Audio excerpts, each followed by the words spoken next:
we've got breaking news in Fani Willis, Judge McAfee decision. That's what I have for you today, so on with the show.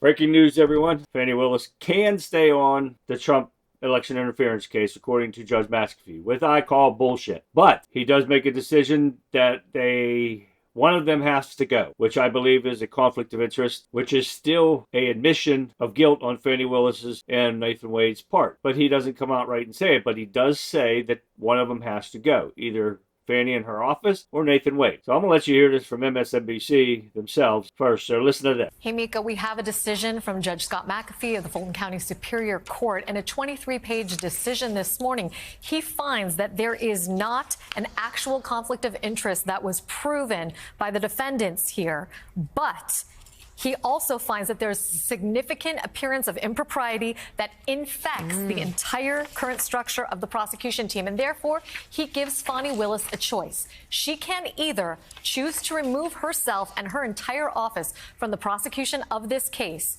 or she can determine that Nathan Wade, the special assistant district attorney who has been helming the leadership of this case, can himself be removed from the case, which would allow her and the remainder of the Fulton County District Attorney's Office to go forward. There is plenty here for the Trump folks to exploit. And in particular, he finds that there was a failure to be as completely honest with the tribunal as these folks should have been. So you tell me there's not a conflict here, because he's saying one thing, that there wasn't enough evidence to say there wasn't a conflict of interest with their relationship. But they did lie on the stand, saying there wasn't. So to me, I see a problem with that. And of course, we all figured this was the way it was going to come back. They didn't trust the man not to follow the law, and he did not. I don't believe so. But if you guys have anything different, let me know in the comments section. Do you believe this was a fair decision, or do you think it was a bullshit decision? So I just wanted to get this out to you real quick. This is another reason why I tell you about the election this year. You got to get out and vote. No matter if Trump is the nominee for the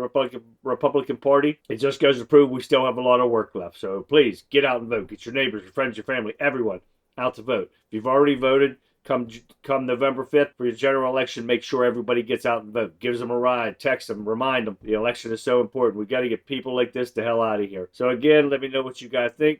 Follow me on Rumble at Country Conservative. If you don't have a Rumble account, you need to open one. But you could also follow me on YouTube at Country Conservative 1776. And I post on both places, but Rumble is my #1 go-to. So you know I'll be watching this story and many others, and the hearings are going to be coming up for the Trump election interference case. But Trump's got a lot he can use to dismiss this case. So let's see what happens. So in the meantime, this has been the Country Conservative. I'm Charlie, and I'll see you next time.